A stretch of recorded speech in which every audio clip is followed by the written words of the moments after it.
Hello everyone, my name is Abhishek Gupta and I welcome you all on this target 50 series.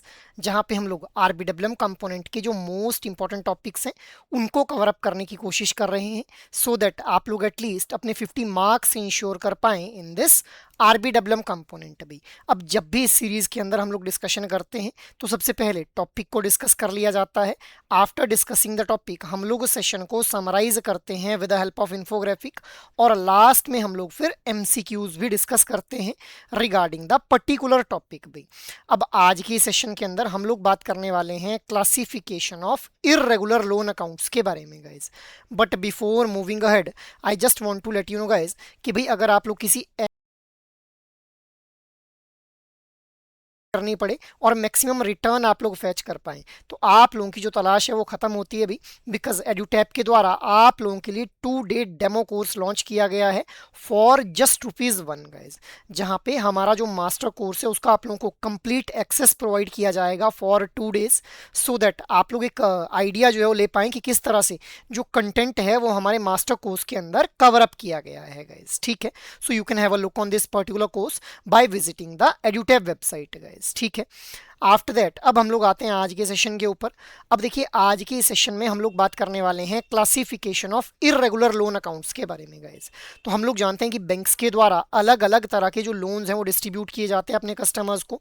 अब customers के and से हम लोगों को देखने के लिए मिलता है कि कई बार पेमेंट नहीं हो पाती है, customers are not able to repay their loan, जिस वजह से हम लोग जो है इररेगुलर लोन अकाउंट्स को डिवाइड करते हैं, कैटेगराइज करते हैं, क्लासिफाई करते हैं गाइस। ठीक है, अब आरबीआई के द्वारा एक कमेटी अपॉइंट की जाती है under the chairmanship of Shri M Narasimhan.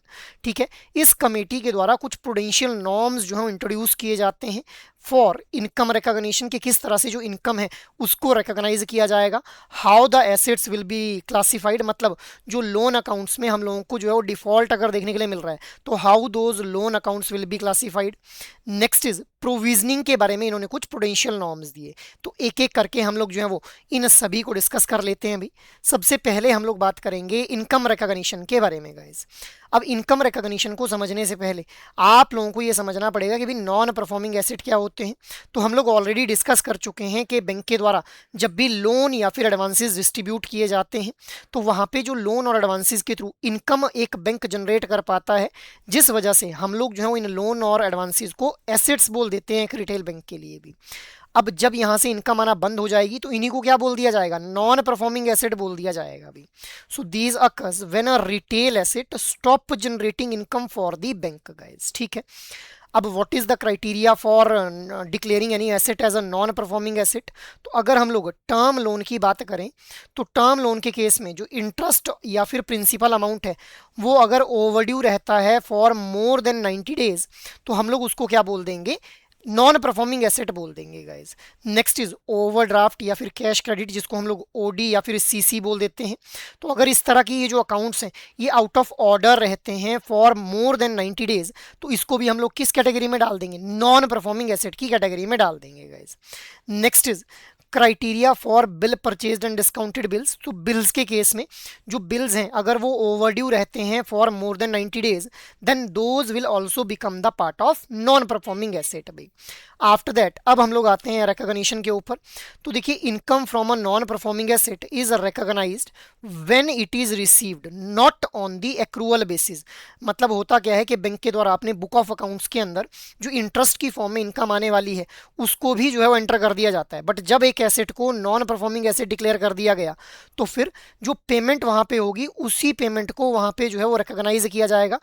Future के अंदर जो पेमेंट आने वाली है या फिर एक्रूअल बेसिस के अंदर जो पेमेंट आने वाली है उसको हम लोग जो है वो एज अ इनकम कंसिडर नहीं करेंगे in case of this non performing asset. अब यहाँ पे एक एक्सेप्शन हम लोगों को देखने के लिए मिलती है कि भाई अगर डाउन पेमेंट मतलब मार्जिन जो है वो दिया गया है, डाउन पेमेंट दी गई है जब भी लोन प्रोवाइड किया गया था तो कस्टमर ने वहाँ पे कुछ डाउन पेमेंट कर रखी है, या फिर जो लोन है वो लिया गया है against term deposit, national saving certificate, किसान विकास पत्र या फिर लाइफ पॉलिसीज, तो वहाँ पे जो है वो एक्रूअल बेसिस के ऊपर जो इनकम आ रही होगी उसको भी हम अपने बुक ऑफ अकाउंट्स में जो है वो एंटर कर लेंगे गाइस। उसको भी मतलब रिकॉग्नाइज कर लिया जाएगा जो इनकम एक्रूअल बेसिस पे होगी भी। After that reversal of entire interest accrued and credited in the past period is necessary if not realised. तो मतलब जो बुक ऑफ अकाउंट के अंदर मान लो कि एक लोन अकाउंट था, वो बहुत बढ़िया से जो था वो फंक्शन कर रहा था, उसमें रीपेमेंट्स प्रॉपरली हो रही थी, बट सडनली वो अकाउंट जो है वो अगर नॉन परफॉर्मिंग एसेट्स में कन्वर्ट हो जाता है, तो वहाँ पे जो इंटरेस्ट की फॉर्म में पहले इनकम आने वाली थी, जिसको एक्रूवल इनकम हम लोग बोल रहे हैं, उस इनकम को जो हम लोगों ने बुक ऑफ अकाउंट में एंटर कर लिया था, that entire income will be reverse, that entire interest will be reversed and credited. मतलब जो पहले के टाइम पीरियड में, मतलब जब लोन सही से बिहेव कर रहा था, सही से रीपेमेंट्स हो रही थी, उस टाइम के ऊपर जो इंटरेस्ट की पेमेंट आई होगी, that entire interest will be reversed भाई, अगर हम लोग जो है वो लोन अकाउंट को रियलाइज नहीं करवा पाते हैं गाइस। ठीक है, so this is income recognition भी। आफ्टर दैट नेक्स्ट हम लोग बात कर लेते हैं एसेट क्लासिफिकेशन के बारे में गाइस। अब देखिए एसेट्स को यहाँ पे जो है वो हम लोग क्लासीफाई करते हैं इनटू सब standard asset, doubtful asset and loss asset. अब सब स्टैंडर्ड एसेट कब बोल दिया जाएगा एक एसेट को? जब एक एसेट को जो है वो नॉन परफॉर्मिंग एसेट की कैटेगरी में अप टू 12 मंथ जो है वो हो गए हैं अभी, मतलब 12 महीने तक अगर कोई अकाउंट जो है वो नॉन परफॉर्मिंग एसेट की कैटेगरी में रहता है, तो उस अकाउंट को फिर हम लोग क्या बोल देंगे? सब स्टैंडर्ड एसेट की कैटेगरी में डाल देंगे गाइस। ठीक है, अब हाईली पॉसिबिलिटी है कि अगर एक अकाउंट जो है वो सब स्टैंडर्ड एसेट की कैटेगरी में रहता है, तो उस अकाउंट के थ्रू फिर लॉसेज जो है वो बियर करने पड़ सकते हैं बैंक को, अगर सही टाइम के ऊपर जो डेफिशिएंसीज हैं उनको करेक्ट नहीं किया गया अभी। नेक्स्ट हम लोग बात कर लेते हैं डाउटफुल एसेट के बारे में, विच इज़ अनदर क्लासिफिकेशन है अभी। तो जब एक लोन अकाउंट जो है वो एनपीए रहता है फॉर मोर देन 12 मंथ, अब 12 महीने तक अगर 12 महीने तक अगर एनपीए रहा तो सब स्टैंडर्ड एसेट की कैटेगरी में डाल देंगे। अगर 12 महीने से ज़्यादा टाइम पीरियड के लिए कोई एसेट जो है वो नॉन परफॉर्मिंग एसेट की कैटेगरी में रहता है, तो उसको फिर हम लोग जो है वो डाउटफुल एसेट की कैटेगरी में डाल देंगे गाइज। अब फर्दर ये जो डाउटफुल एसेट है इसको डिवाइड किया गया है doubtful 1, doubtful 2 and doubtful 3 assets.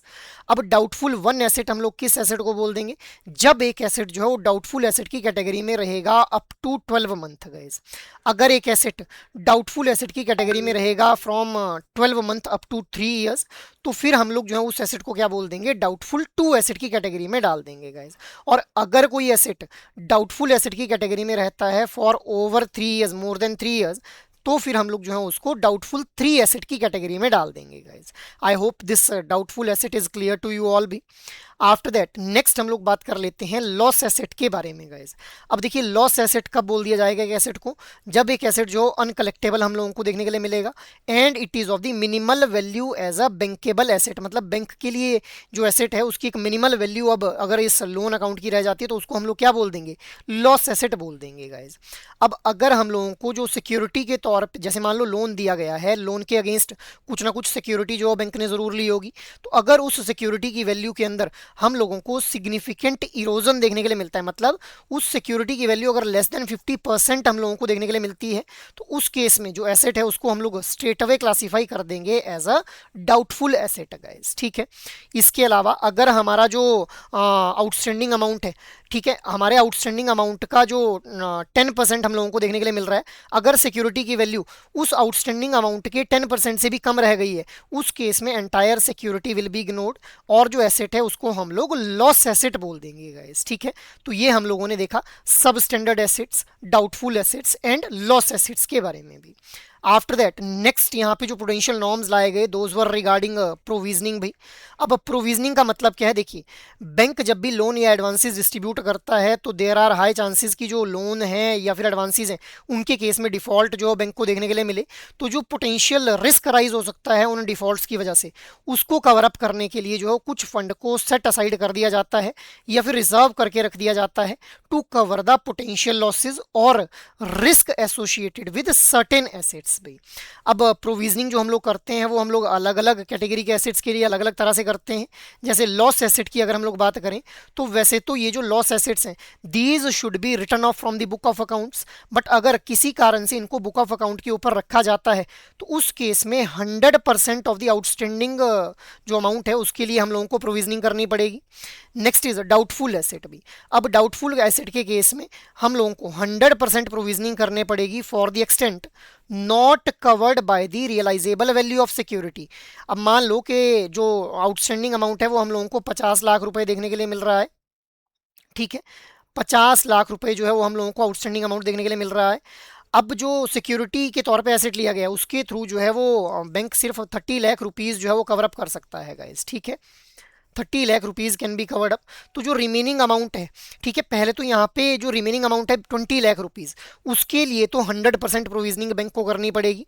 इसके अलावा जो सिक्योर्ड पोर्शन है उसके लिए जो प्रोविजनिंग रहेगी that will be ranging from 25% to 100% based on the period, कि कितने पीरियड के लिए जो एसेट है वो डाउटफुल एसेट की कैटेगरी में रहता है। अगर 1 साल के लिए रहता है तो 25% की प्रोविजनिंग करनी पड़ेगी। 1 से 3 साल के लिए अगर डाउटफुल एसेट की कैटेगरी में कोई लोन अकाउंट रहता है तो उसके लिए फिर 40% प्रोविजनिंग करनी पड़ेगी। अगर मोर देन 3 ईयर्स के लिए डाउटफुल एसेट की कैटेगरी में रहता है तो 100% प्रोविजनिंग फिर करनी पड़ेगी भाई। तो ये हम लोगों ने लॉस एसेट्स और डाउटफुल एसेट्स के रिगार्डिंग बात कर ली कि how the provisioning will be done. After that next हम लोग बात कर लेते हैं सब स्टैंडर्ड एसेट्स के बारे में। अब सब स्टैंडर्ड एसेट्स की अगर हम लोग बात करें तो यहाँ पे देखिए जनरल प्रोविजनिंग जो है 15% की जाएगी on the total outstanding, regardless of the security available, चाहे सिक्योरिटी है चाहे नहीं है उस लोन के अगेंस्ट 15% की जो जनरल प्रोविजनिंग है वो तो करनी ही पड़ेगी। इसके अलावा अगर हम लोगों को देखने के लिए मिल रहा है कि भाई अनसिक्योर्ड एक्सपोजर है, मतलब बिना सिक्योरिटी के जो है वो लोन दे दिया गया है, तो वहां पे फिर एडिशनल 10% की प्रोविजनिंग करनी पड़ेगी जब भी एक एसेट को जो है वो आइडेंटिफाई किया गया है as a substandard asset भी, ठीक है। नेक्स्ट हम लोग बात कर लेते हैं स्टैंडर्ड एसेट्स के बारे में।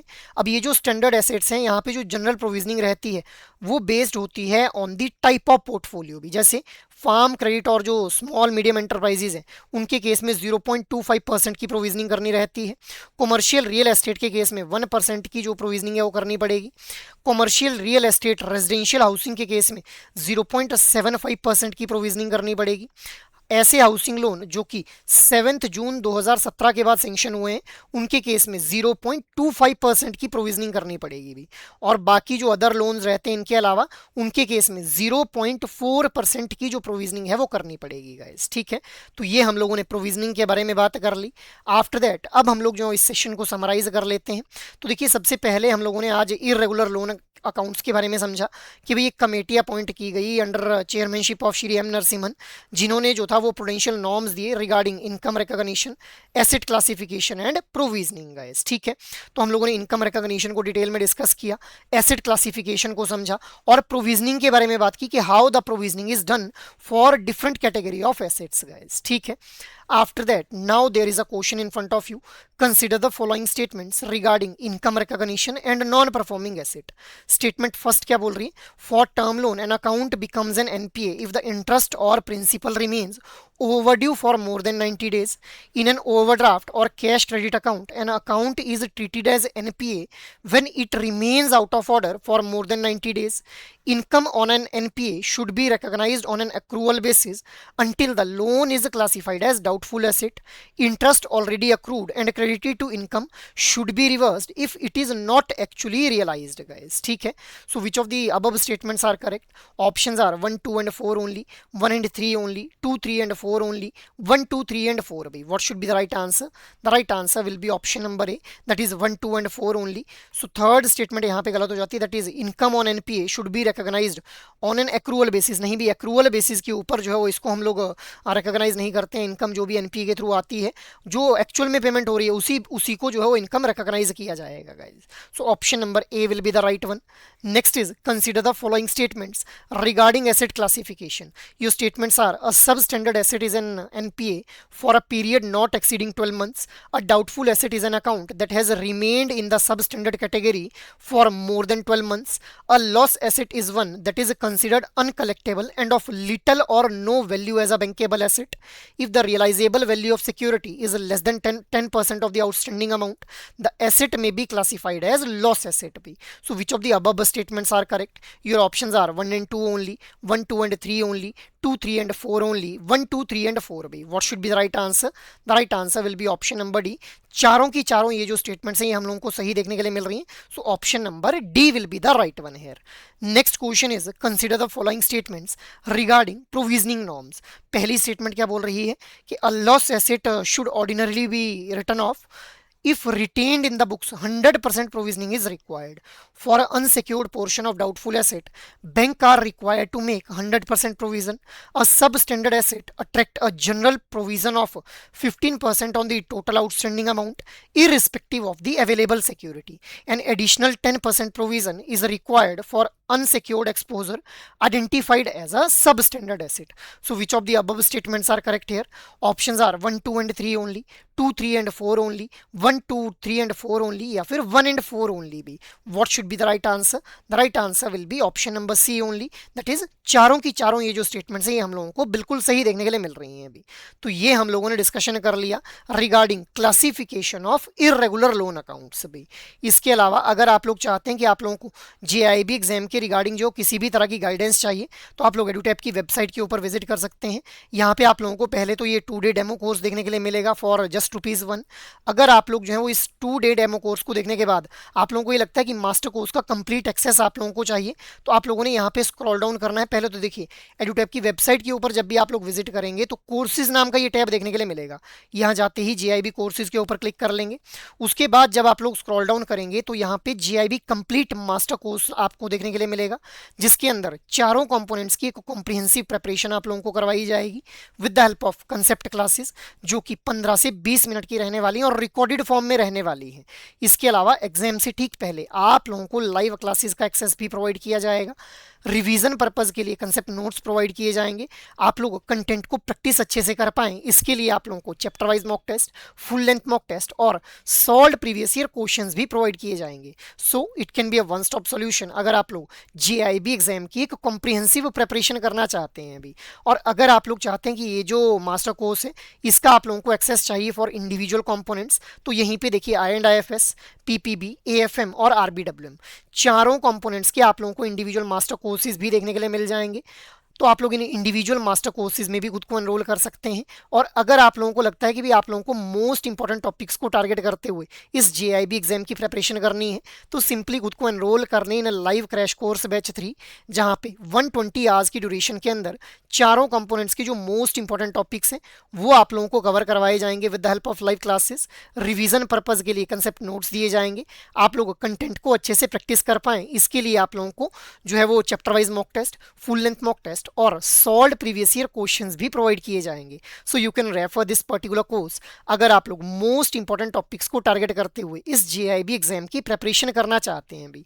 और अगर आप लोगों को लगता है कि आप लोगों की जो प्रिपरेशन है वो तो कंप्लीट है, अब आप लोगों को अपनी प्रिपरेशन को जो है इवेलुएट करना है तो सिंपली टेस्ट सीरीज में खुद को एनरोल कर लें जहां पे आप लोगों को मई 2023 onward solved previous year questions provide किए जाएंगे. आप लोगों की चैप्टर के ऊपर कमांड एस्टेब्लिश हो पाए इसके लिए chapter wise mock test provide किए जाएंगे और आप लोग एग्जाम लाइक मोड में क्वेश्चंस को प्रैक्टिस कर पाएं इसके लिए फुल लेंथ मॉक टेस्ट भी आप लोगों को प्रोवाइड किए जाएंगे. So you can enrol yourself in any of these particular courses regarding your JIB preparation guys. ठीक है. So that is all from my side for this particular session. I hope ये session आप लोगों को अच्छे लग रहे हैं. अगर एक्चुअल में ये सेशन पसंद आ रहे हैं तो इन सेशंस को आप लोग लाइक, शेयर और सब्सक्राइब कर लें. और अगर आप लोगों की कोई भी क्वेरी हो तो आप लोग मेल जरूर करें hello@edutap.co.in के ऊपर. जय हिंद.